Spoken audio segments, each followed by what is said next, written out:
नमस्कार मैत्रिणींनो, स्वागत आहे तुमचे आपल्या लाडक्या मालिकेमध्ये। आपली लाडकी आवडती मालिका म्हणजे लग्नानंतर होईलच प्रेम या मालिकेच्या आजच्या एपिसोडमध्ये पुन्हा एकदा तुमच्या सगळ्यांचं स्वागत करत आहे। आजचा एपिसोड देखील नेहमीप्रमाणे खूप खास असणार आहे। तर चला आजच्या एपिसोडमध्ये खास असं काय घडलं आहे हे जाणून घेण्यासाठी हा व्हिडिओ शेवटपर्यंत पहा। तर बघा, एपिसोड सुरू होता क्षणी आपल्याला पार्थ आणि काव्या दिसत आहे।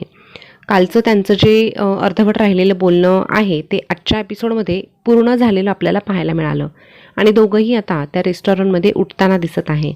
आता काव्या आणि पार्थ दोघंही एकत्र उठतात आणि म्हणून त्यांची टक्कर होते। दोघांचंही एकमेकांना धक्का लागतो डोक्याला। आता ही जी घटना आहे ती अगोदरही घडलेली होती आणि जेव्हा पार्थ आणि काव्या पूर्वी देखील अशाच प्रमाणे दोघांना भेटले होते, म्हणजेच अशाच पद्धतीने जेव्हा त्यांची टक्कर झाली होती तेव्हा पार्थ काव्याला म्हणाला होता की एकदा टक्कर झाली ना की पुन्हा एकदा टक्कर द्यावी लागते, नाहीतर आपल्याला शिंग येतात। आणि त्यावेळेस काव्या मात्र पार्थवर थोडीशी चिडली होती की आर्किटेक्ट आहात ना, तरीही तुम्ही अशा फालतू गोष्टींवर कसं काय तुम्ही विश्वास ठेवतात वगैरे वगैरे।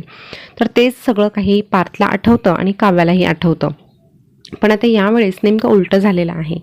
यावेळेस काव्या पार्थला म्हणते की एकदा टक्कर झाली ना तर पुन्हा एकदा तुम्ही मला टक्कर द्याल का। पण आता पार्थचा मूड तसा काही नाही। आता इथे काव्याच्या डोळ्यातून देखील फक्त अश्रू वाहत आहे आणि पार्थला देखील प्रचंड वाईट वाटलेला आहे। तो टक्कर न देताच त्या ठिकाणाहून निघून जातो। दुसरीकडे जीवा आणि नंदिनीचं देखील बोलणं उरकलेलं आहे, ते देखील निघण्याच्याच तयारीत असतात। तितक्यात नंदिनीच्या ओढणीचा जो धागा आहे तो जीवाच्या घड्याळामध्ये अडकतो।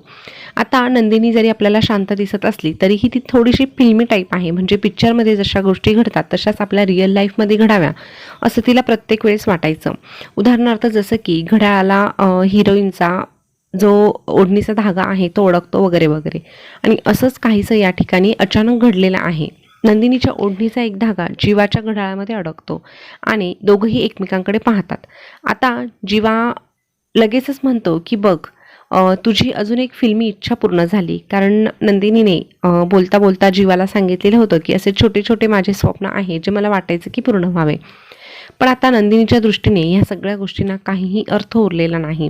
ती लगेचच त्या घड्याळातून तो धागा काढून घेते आणि उठते। आता दोघांच्याही डोळ्यामध्ये या ठिकाणी देखील अश्रू असतात आणि ते दोघं देखील घरी निघतात।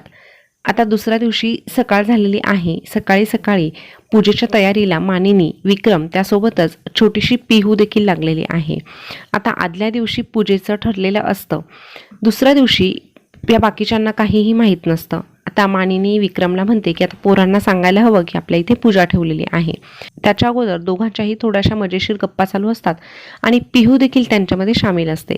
तर विक्रम नेहमीप्रमाणे मानिनीला काही गोष्टींवरून चिडवत असतो, जसं की आपण दोघं पूजेला बसलो नाही तर मग ठीक आहे, आता आपण आमंत्रण द्यायला तरी दोघं मिळून जाऊ, जोडीने करू वगैरे वगैरे, अशा गोष्टी मजेशीर चालू असतात।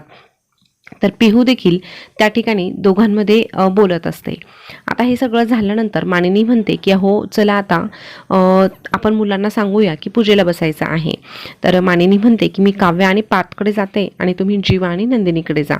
यावर तो तयार होतो। आता विक्रम नंदिनी आणि जीवाच्या खोलीमध्ये अचानकच जातो, तर ते दोघं जण बाहेर निघालेले असतात। आता बाहेर कुठे निघालेले आहे हे आपल्याला ठाऊक आहे। आता कोर्टामध्ये वकिलासोबत या चौघांची मीटिंग असते। यांचा वकील वेगळा असतो आणि जीवा आणि नंदिनीचा वकील वेगळा असतो। तिकडे पार्थ आणि काव्या देखील तयारी करत असतात आणि इकडे नंदिनी आणि जीवा देखील बाहेर जाण्यासाठी तयारी करत असतात। विक्रम अचानकच मध्ये जातो आणि बघतो की नंदिनी पर्स वगैरे घेऊन तयार आहे। तर तो विचारतो, अगं तू कुठे बाहेर निघालीस का। तर ती म्हणते हो, का बरं।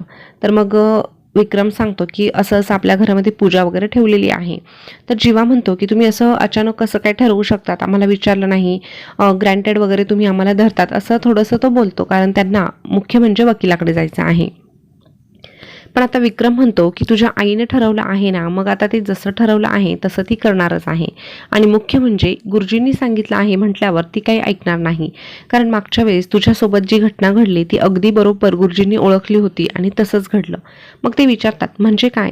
तर विक्रम सांगतो की गुरुजींनी सांगितलं होतं की जीवाला आगीपासून धोका आहे आणि बघ अगदी तसंच झालं। तुला त्यावेळेस फार्म हाऊसवर गेल्यानंतर तुला त्या ठिकाणी छोटासा अपघात झाला होता।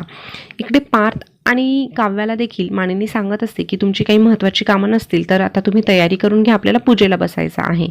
त्यावर पार्थ मात्र भयंकर चिडतो. पार्थ म्हणतो, अगं आई, तू असं अचानक कसं ठरवू शकते? माझी कामं असतात, महत्त्वाची कामं असतात. तू मला न सांगता ह्या गोष्टी कशा काय करू शकते? त्यावर मानिनी म्हणते की मी रम्याला विचारलेलं आहे आणि ऑफिसमध्ये असं महत्त्वाचं काहीही नाही, त्यामुळे तुला सुट्टी घेणं सहज शक्य आहे. पण काव्याचं मात्र काही काम असेल तर मग मी काव्याला समजावते. पण मी काव्यालाही विचारलं होतं की तुझा क्लास वगैरे नाही ना? तर काव्या म्हणते, हो काकू, तुम्ही मला क्लासबद्दल विचारलं म्हणून मी तुम्हाला नाही सांगितलं. मग मानिनी म्हणते की मग दुसरं काही काम आहे का? नेमकं असं काय काम आहे जे तुम्हाला आत्ताच करायचं आहे?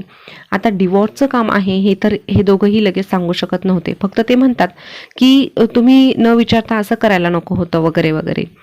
तर आता मानिनी लगेच पार्थला म्हणते की पार्थ, तू असं वागशील असं मला अपेक्षित नव्हतं आणि तू कधी असं वागतही नाही.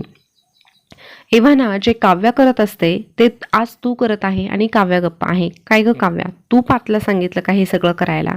तर काव्या पटकन बोलते की नाही नाही, मी काही सांगितलं नाही, पण मी पूजेला तयार आहे, पूजेला बसण्यासाठी मी तयार आहे.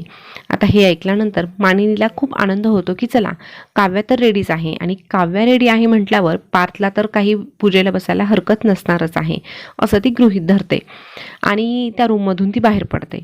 आता इकडे जीवा नंदिनीची माफी मागतो की असं अचानक तुला पूजेला बसावं लागत आहे. कालच आपण डिवोर्स पेपरवर सह्या केल्या आणि आज तुला पूजेला बसायची इच्छा नसणार आहे, माहीत आहे मला.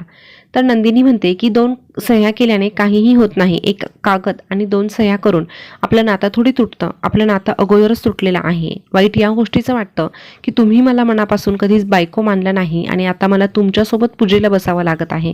त्यातली त्यात मानिनी काकू आणि विक्रम यांनी मला खूप जीव लावलेला आहे आणि त्यांच्यासमोर मला हे खोटं खोटं नाटक करावं लागत आहे. तर या गोष्टीसाठी देवच मला माफ करो, एवढंच मी या ठिकाणी सांगते, बाकी दुसरं काहीही नाही. आता इकडे पार्थ आणि काव्याचं देखील तेच म्हणणं आहे. पार्थ म्हणत असतो की यापूर्वी देखील या गोष्टी घडलेल्या आहे, पण तेव्हा तुम्हाला कधीच आवडल्या नाही. तुम्हाला पूजा वगैरे ह्या ज्या काही गोष्टी आहे त्या जर अगोदर आवडत नव्हत्या तर आता कशाला तयार झाल्या? तर काव्या म्हणाली की पूजा वगैरे मला ह्या गोष्टी आवडत नाही असं नाही, पण त्यावेळेस परिस्थिती वेगळी होती. तर लगेचच पार्थ म्हणतो की अच्छा, म्हणजे तुम्हाला पूजा वगैरे करायला आवडतं पण ते माझ्यासोबत करायला आवडत नव्हतं, एवढंच ना? तर काव्या म्हणते नाही नाही, मला असं म्हणायचं नव्हतं, पण कसं असतं काही गोष्टी आपल्याला करायच्या नसतात पण कोणीतरी आपल्याकडून त्या गोष्टी घडवून आणत असतं आणि त्याचा मागचा अर्थ काय असतो हे मात्र आपल्याला समजतच नाही. असं म्हटल्यानंतर पार्थ क्षणभरासाठी काव्याकडे पाहतो आणि आता मानिनीने सांगितलं आहे म्हणून ते दोघंही तयारी करायला घेतात आणि याच ठिकाणी आजचा एपिसोड संपलेला असतो. पण उद्याच्या एपिसोडमध्ये काय होणार आहे हे देखील आपण थोडक्यात बघूया. तर उद्याच्या दिवशी म्हणजे दुसऱ्या दिवशी नंदिनी आणि काव्या खूप छान अशा तयार झालेल्या आहे, नटून थटून आलेल्या आहे. सगळेजण त्यांच्याकडे बघत आहे. मानिनी आणि विक्रम दोघी सुनांचेही कौतुक करत आहे आणि मग त्या अखेर त्या दोनही ज्या जोड्या आहे त्या पूजेला बसलेल्या आहे. पण पूजा चालू असतानाच पार्थला काय होतं माहीत नाही आणि तो अर्धवट पूजेमधून उठतो. आता मानिनी त्या ठिकाणी जाते, त्याला विचारते आणि तो स्पष्टपणे आईला सांगतो की जिला माझ्यासोबत संसारच करायचा नाही तिच्यासोबत मी पूजा कशी काय करू? असं बोलल्यानंतर मात्र आता मानिनीला मोठा धक्का बसणार आहे आणि डिवोर्सच्या गोष्टी ज्या आहे त्या मानिनीपर्यंत पोहोचणार का, घरामध्ये समजणार का, हे देखील पाहणं खूपच इंटरेस्टिंग ठरणार आहे. त्यामुळे उद्याचा एपिसोड पाहण्यासाठी आपल्या या चॅनलला सबस्क्राईब करून ठेवा, बेल बटन देखील प्रेस करून ठेवा. पुन्हा भेटूया नवीन एपिसोडसोबत. धन्यवाद.